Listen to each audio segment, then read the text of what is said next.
चलें जी, हमेशा की तरह टीम इंडिया फाइनल में आकर हार जाती है और टीम ऑस्ट्रेलिया चैंपियन बन गई। और इसी साल 2023 में दोनों दफ़ा आपस में एक दफ़ा फाइनल में दोबारा आपस में आकर लड़ी, लेकिन दोनों ही दफ़ा टीम इंडिया को हार का सामना करना पड़ा और यकीनन हार्दिक पांड्या की कमी ज़रूर महसूस हो रही होगी। लेकिन मैं कल काश चोपड़ा का ट्वीट देख रहा था, वो कह रहे थे कि जी अगर आज टीम इंडिया चैंपियन बनती है, तो सबसे पहले शुक्रिया अदा किया जाएगा हार्दिक पांड्या और अक्षर पटेल का। क्यों किया जाएगा जी? वो अनफिट हो जाते हैं, उसकी वजह से शामी आते हैं, कुलदीप आते हैं, जिसकी वजह से टीम इंडिया चैंपियन बनेगी। तो काश भाई, पता चल गया आपको कि हार्दिक पांड्या की कमी कितनी महसूस हो रही है।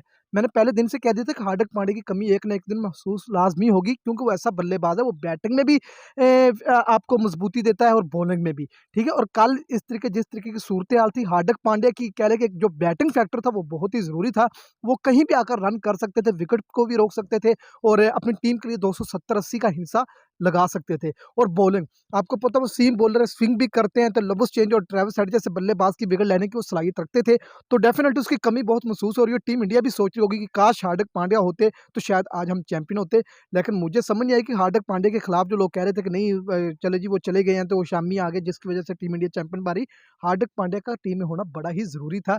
अनफिट हो गया अनफॉर्चुनेटली, मैं क्या उसके बारे में बात करूँ। बाकी जी ज़बरदस्त क्रिकेट खेली टीम इंडिया ने थ्रू आउट द टूर्नामेंट, जिस तरीके से उन्होंने परफॉर्मेंस दिया, आउट क्लास ब्रिलियंट परफॉर्मेंस, इसमें कोई शक नहीं। जीत हार हिस्सा होती है, फाइनल में एक टीम ने जीतना होता है, एक हारना होता है। शायद आप दोबारा चौक कर गए और टीम ऑस्ट्रेलिया के पास एक्सपीरियंस था, 5 दफ़ा चैंपियन बन चुके, छठी दफ़ा वो कल बने हैं। तो टीम ऑस्ट्रेलिया के साथ खेलना बहुत ही मुश्किल था, लेकिन थ्रू आउट द टूर्नामेंट में अगर टीम इंडिया की बात करूँ, उन्होंने बड़ी अच्छी क्रिकेट खेली, इसमें कोई शक नहीं, डबल राय दे नहीं सकते। तो फाइनल हार गए, इसमें आप कह लें कि नीचे ना गिरे, कमी महसूस ना करें, आप कम बैक करें, अच्छा कम बैक करें। अभी आईसीसी के और भी इवेंट्स हैं, अपनी टीम को बेहतर करें, जो आपने गलतियाँ बताई हैं, जो कमियाँ उसको पूरा करें और नेक्स्ट टाइम आप चैंपियन बन के दिखाएँ। तो उदनार साहब, आप इस चीज़ को कैसा ले रहे हैं जो टीम इंडिया की हार हुई है और हार्दिक पांड्या को लेकर कह लें कि अब सोशल मीडिया पे भी मैंने देखा है कि उसको लेकर हार्दिक पांड्या की चर्चा की जा रही है कि उनका होना ज़रूरी था। इस चीज़ को कैसा देख रहे हैं आप? जी, हार्दिक पांड्या को बिल्कुल मुझे जो जिन लोगों ने कहा है इस तरह की बातें कि जो शुक्रिया अदा करेंगे हम कि पांड्या हुँ। की वजह से दूसरों को मौका मिला, तो हम वर्ल्ड कप जीत के वो चीज़ तो सपना जो है वो तो पूरा हो नहीं पाया। अब देखिए, लेकिन पांड्या जो मैं कह रहा हूँ किसी से कंपैरिज़न नहीं बन रहा था, क्योंकि कम पांड्या ऑल-राउंडर हैं और ना सूर्य कुमार यादव से उनका कंपैरिज़न बनता है, ना अश्विन से बनता था।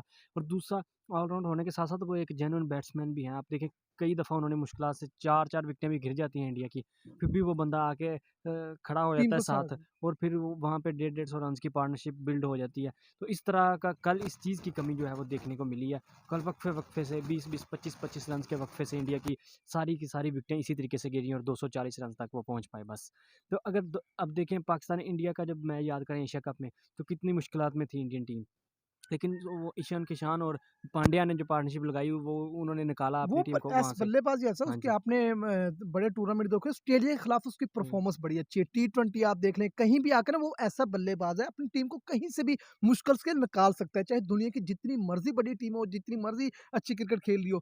अब पूरे टूर्नामेंट में टीम इंडिया ने अच्छी क्रिकेट खेली, वन साइडेड मैच जीते, हार्दिक पांड्या की वो कमी महसूस नहीं हुई। लेकिन हम भी बार-बार बात करते रहे कि एक ना एक दिन उसकी कमी महसूस होगी। एक बुरा दिन जब होगा, तब हार्दिक पांड्या की याद आएगी। क्योंकि बुरे दिन में हार्दिक पांड्या ऐसे बल्लेबाज होते थे जो अपनी टीम को मुश्किल से निकाल देते थे। अब सूर्या की मुझे नहीं समझ आई कि सूर्या एक ही शॉट पे रहते हैं, बस यही शॉट लगाना, उसके अलावा उस बंदे के अंदर कोई शॉट की और सलाहियत नहीं है यार।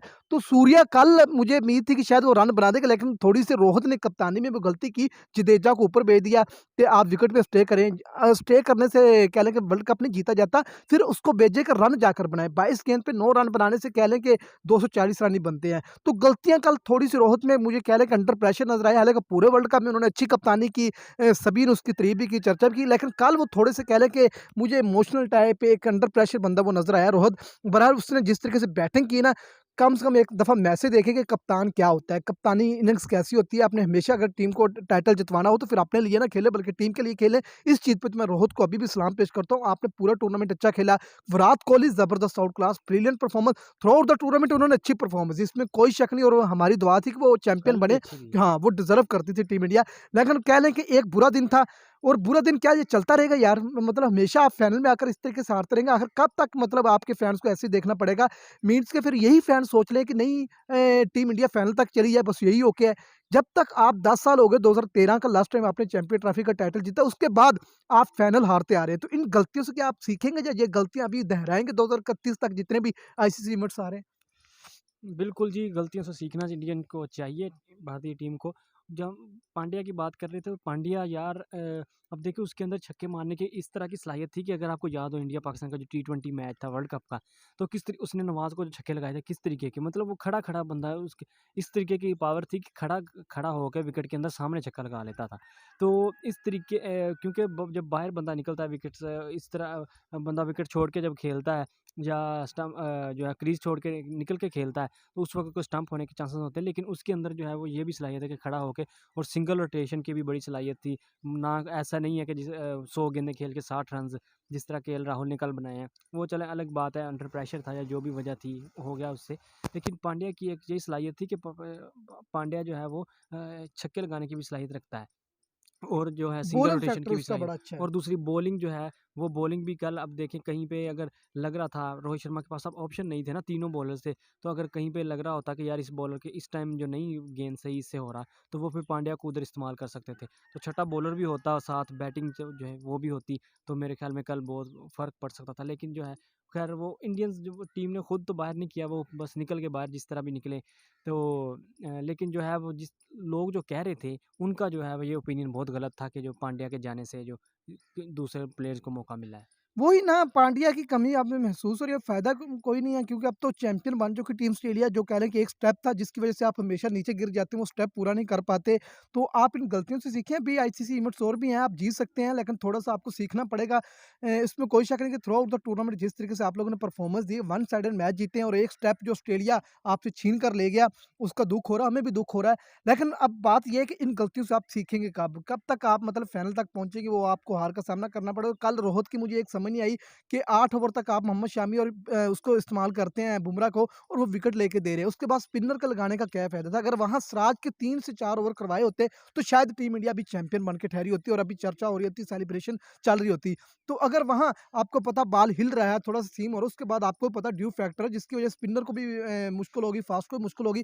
वहाँ अगर बॉल खुलवा देते सिराज से, तो यकीनन मेरे ख्याल में लबुश चेंज और ट्रेविस हेड का 1 विकेट मिल सकता है क्योंकि ट्रेविस हेड बड़ा उस तरीके से खेल नहीं पा रहे थे, उसको मुश्किल हो रही थी, कभी एक हाथ उनका छूट रहा था, कभी दूसरा हाथ मतलब गेंद कभी गुज़र रहा है, कभी कुछ हो रहा है। तो वहाँ टीम इंडिया ने थोड़ी-सी गलती की, वहाँ सोचना चाहिए शायद रोहित अंडर प्रेशर थे, कप्तानी है, बड़ी मुश्किल होती है, फाइनल मैच और ऐसी टीम के साथ जो 5 दफ़ा चैंपियन और 7 दफ़ा का टाइटल वो फाइनल खेल चुकी हो और 2023 में आपको टेस्ट चैंपियनशिप में पहले हरा चुकी हो। तो बहरहाल मैं अगर ओवरऑल बैटिंग की बात करूँ तो टीम इंडिया ने अच्छी बैटिंग की, बॉलिंग भी उन्होंने अच्छी की, लेकिन एक टीम को जीतना होता है, एक टीम को हारना होता है, कोई बात नहीं, कमबैक करें, नेक्स्ट टाइम आप जीतेंगे भी। तो जो दोस्त चैनल पे आ रहे हैं, चैनल सब्सक्राइब और लाइक लाज़मी कीजिएगा। इजाज़त दीजिए।